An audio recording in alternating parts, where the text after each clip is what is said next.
This is Ernest Cooper coming to you from Cooper Realty headquarters in Northwest Portland. I'm here with Justin Riordan, founder of Spade and Archer Design Agency. It is the world's first guaranteed home stager with locations in Portland, Los Angeles, and Seattle. And I have Justin here with us today to talk to us about the benefits of home staging. And I will say that I am an endorser, an advocate, and a cheerleader for home staging.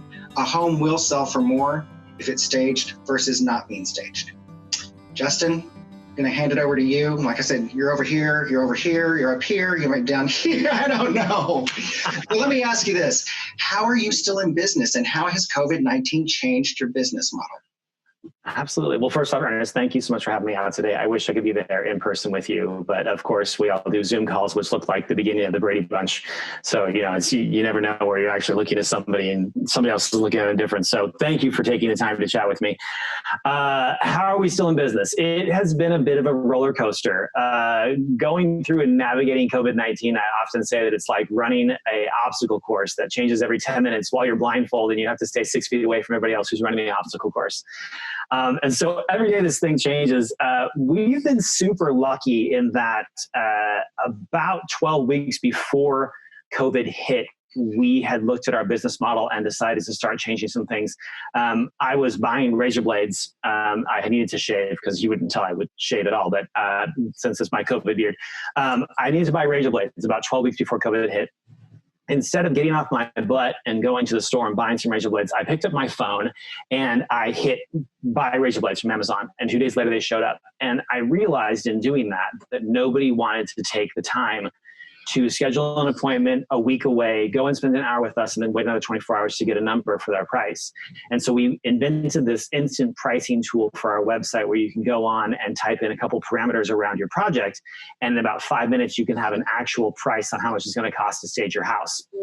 We had planned to launch that during that second week in March, I believe it was when the lockdowns happened. And the first lockdown happened in Oregon on Friday, and we launched the product on Monday. We were going to call it instant pricing, but over the weekend, we decided to change the name of it from instant pricing to touchless staging.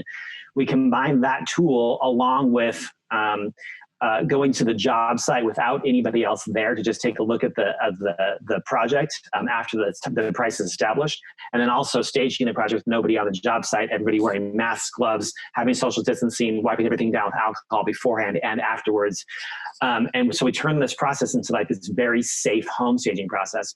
So we launched that the same day that the lockdowns happened, and a lot of our industry actually shut down for those first 3 weeks, and we kept running. And it was crazy. We were so busy, it was out of control because the real estate market is still just churning as fast as it can. And so we've been super busy. And I think it's because, number one, we lucked out that we were already creating that business pivot.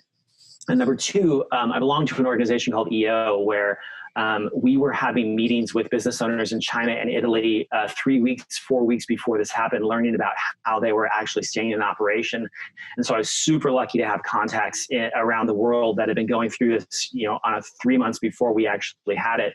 And so our personal protection program and our cleaning program was already in place by the time the lockdown happens, which meant that I had employees that were comfortable working in the conditions that they were working in because they knew we were doing everything we could to keep them safe.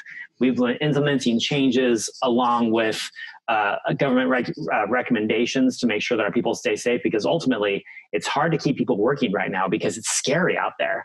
But luckily, we've been a business that's treated our employees really well with health insurance and 401ks and vacation and sick time and, a human living wage. And so they're very dedicated to us. We've been super busy and super lucky with them. Great. Thank you. 2 quick questions. You guys have an interior design arm too, right? Say it again. You have an interior design arm, right? We try not to do any interior design. We have a lot of interior designers in all 3 cities that we love working with. Interior design is really different than home staging, because in home staging, I don't really care what my client likes or does not like. In fact, of all the people in the world that are going to buy that house, my client is not one of them. So if my client comes to me and says, I really love rainbows and hippopotamuses, I'm like, great, put that in your next house. I'm going to stage this for the next buyer. And so it's very much geared towards visual merchandising and getting things sold. In interior design, let's say you're my client, I have to care what you like. And as good of a guy as I am, I'm not a very nice person. So when somebody tells me like, I'm like, I don't really care what you like. I'm going to make your house look good. And so I found that Spade and Archer is not really very good at interior design. We are kick-ass when it comes to home staging, but interior design, we're not empathetic enough. I'm not good at holding hands. I'm not good at with people who cry. I'm not good at it. And interior design, people cry a lot in interior design. So we gave that up a couple years ago. I'm guilty of that myself with the sofa once, literally. Oh my God. Yes, it's really emotional. So second question, how does home staging help sell a home? You know, it all comes down to the idea of visual merchandising. I sold my house. I put my house on the market on New Year's Eve this past year, which is probably the worst day of the year to put your house on the market. And it went on the market. It sold in 4 days for $10,000 over asking. The total cost of staging on that project was just under $6,000. So I, almost doubled my money by the time I did it. What it came down to with my house is I had like a black living room, a bright pink bedroom, a bright green bedroom. I hired my company to come in and do the staging for me, make all the recommendations for me, and I was not involved. And the reason why I wasn't involved, because I was the one person that no longer mattered in this transaction. Every time a friend came over to my house, they would walk in and they would say, "Oh my God, I love your black living room." And it wasn't because they actually loved my black living room. They loved me and they wanted me to feel good about it. And what I realized was that it wasn't about me. It was about my client. And what home staging does is it takes the personal out of that house and it turns it into a product. And if we can productize these houses and get them to sell to the clients and take the seller out of the way from stopping that from happening, we can make these houses sell an awful lot faster and for a whole lot more money. So really, it's the same thing as the Gap going through and ironing a shirt and putting on a mannequin and matching it with a cute belt and a nice pair of pants. It's visual merchandising. It's making things look pretty because people like to buy pretty things. That's a very good point. Very good point. What have you learned in your business about presenting houses for sale since the Great Recession? So I opened in the middle of the Great Recession. I lost my job. I was a general contractor and I got laid off and I was upset for a day. And then I opened my own business. And one of the things that I learned during that period is nobody wants to sell their house during a recession. Nobody ever says like, it's a good idea right now, sell my house. People sell their houses during the recession because they have to. And during the last recession, when I first would go in, the first question I would be is like, why are you selling your house? Because I was interested. And we would get these stories that were like, my husband and I are getting divorced because my daughter died 7 months ago and we can't keep ourselves together. And just these really, really sad, horrendous stories around why people are selling their houses. And what we realize is that, number one, it's none of our business as to why somebody is selling their house. We're just there to help them get it done. It's not our place to judge them because they're selling their house during a pandemic. It's our place to help them. And so we don't ever ask that question. We don't ever ask, why are you selling your house? We don't ever ask, where are you moving to? Because it's really personal. And so our job is to go in and be professional and to present their house in the best way that they can to make sure that they can get paid the most money in the least amount of time. And that's what we're there to do. And you do it well. Thank you. What is the number one biggest mistake sellers make when presenting their home for sale? Letting it be personal. So I hear this comment a lot. People say something to the effect of, well, if they can't see past the blah, blah, blah, then they don't deserve to buy my house. And what that says to me is that your ego is getting in the way of your house sale. Real estate agents are always asking for feedback. Give me feedback, give me feedback, give me feedback. And a lot of times the feedback comes back and they report it to their buyers, and then the buyers dismiss it because they feel like the person is wrong. In owning a small business, yes. Oh, sorry. They present it to their sellers and then the sellers don't. Thank you. They present it to their sellers and the seller says like, that's not right, that's wrong. So owning a small business, we get a lot of feedback from clients, and a lot of times people are very, very shy to give us negative feedback, especially in Portland. People say that people in Seattle are passive aggressive, and I say people in Portland are aggressively passive aggressive. And so we are scared to death to give negative feedback here. And Spade and Archer has always gone under the premise of like, please give us negative feedback, because it's the things that we're doing wrong that we have a hard time seeing, that we would love it if you give us negative feedback, because then we can figure out a way to fix that to make us better. So I love negative feedback. I think the biggest mistake that sellers make is dismissing negative feedback because it hurts their feelings. And one of the first things that we do when we walk into a house, when if we're talking to somebody, is we apologize and we say, hey, we're going to say some negative things about your house.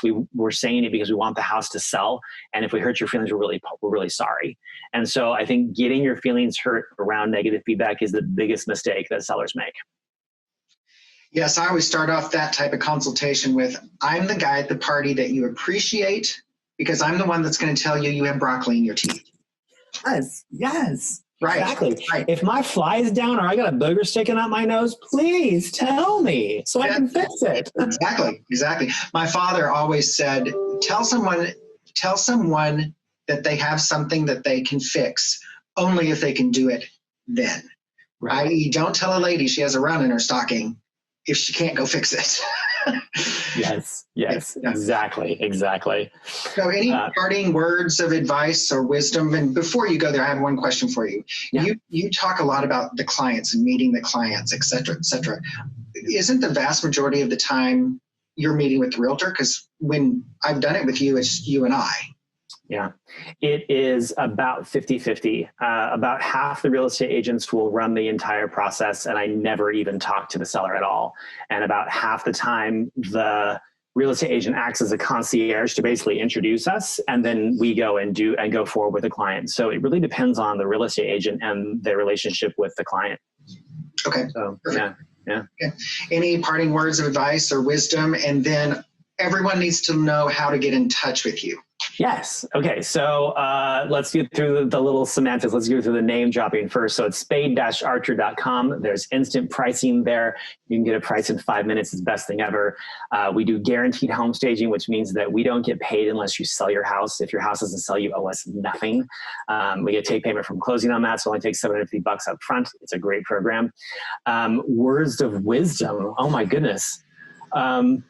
This is what I've been thinking about a lot lately, is that in this very difficult time, there is absolutely no wrong way to feel, and we have to give each other the grace to feel the things that we're feeling. If somebody else freaks out around you or gets mad at you at the grocery store or yells at you because you're in their way at the house, just know that it's not about you. It's because we're all under a lot of pressure, and we just need just a touch of grace. Very, very, that was touching, Justin.